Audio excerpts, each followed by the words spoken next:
Hello and welcome to a brief video on how to establish an at-home routine or schedule. Today we're going to talk about 4 key points in the creation of your new at-home routine. Those points are start small, how to make the schedule known, how to build in motivation, and being consistent. You want to make sure that you set yourself up for success. It's okay to just pick a really small part of your day to get started. Start with something easy and something that you know you'll be able to manage and implement consistently. For example, you might choose a schedule that is a part of your morning. Maybe you pick getting dressed, eating breakfast, brushing your teeth, going for a walk, and then doing an activity together. That might be all you can manage for now, and that is okay. You'll know you're ready to add more to your schedule when everyone is showing agreement with the schedule. And that means you and your family members. Agreement might look like anticipating what comes next, referring to the schedule, or increased willingness to participate in the activities. When you're ready to add new activities to your schedule, you might start with just 1 or 2 more. Next, we need to make the schedule known. There are 2 options. You could visually display the schedule, or have no visual to display and instead keep the timing of events consistent.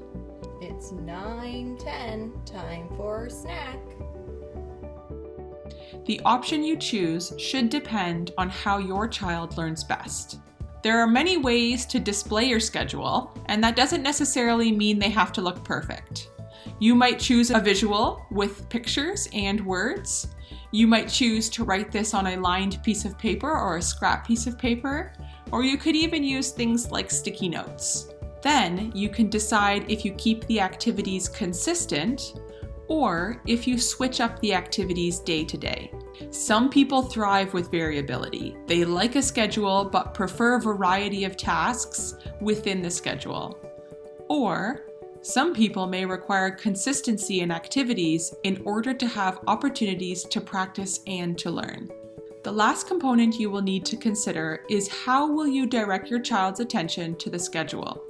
Will you show them the activity by asking them or guiding them to the visual somewhere in the house? Or will you tell them what's next? Once you have thought about how you're going to set up your schedule, you will need to consider how to make it meaningful and valuable. It's important when using a visual schedule to build in motivation. Your children need to know what's in it for them. One method of incorporating motivation is to offer your child a choice between activities and the order in which they get to complete those. For example, Okay, so today we're going to do snack and lunch, but we're also going to do a walk and play. So you can put them on the schedule the way that you want. Okay, that says play. And that one says walk. Okay, great. And stick it on the tape. you could tell your child they need to brush their teeth, brush their hair, and wash their hands, but they get to choose the order in which they complete those activities. Alternatively, you could choose to compromise with your child by giving them a choice between 2 tasks. You can either brush your teeth or wash your face. It's important, however, to make sure that when you offer your child a choice, it's something you're willing to follow through with. Don't offer your child a choice between washing their face or brushing their teeth if they have to do both. Another method for building in motivation is including more preferred activities on the schedule. For example, you could have 7 preferred activities and only 3 non-preferred activities. If needed, you could sandwich non-preferred activities between 2 preferred activities. For example, if your child does not like doing school activities, before and after the task, he or she could do a preferred activity like free play and a snack. Hey Eli, TV's all done. It's time to go to the kitchen and do some math. And when you're done your math, we can have that snack you wanted. Okay. It might also help to save your child's most preferred activity for after an activity that they don't really like.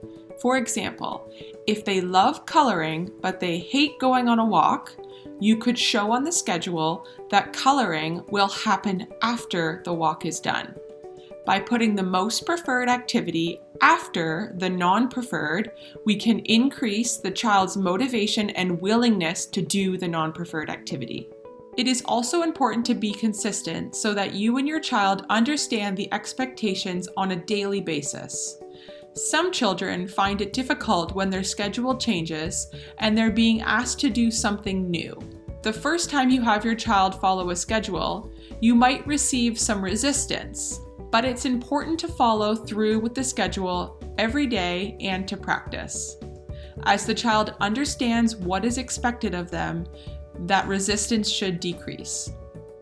In summary, we've talked about 4 key points in the creation of your at-home routine or schedule.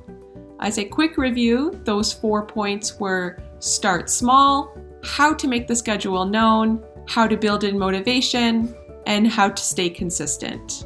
If you have any further questions, please email us at abs@tvcc.on.ca. You can also visit us at our website, and that address is www.tvcc.on.ca.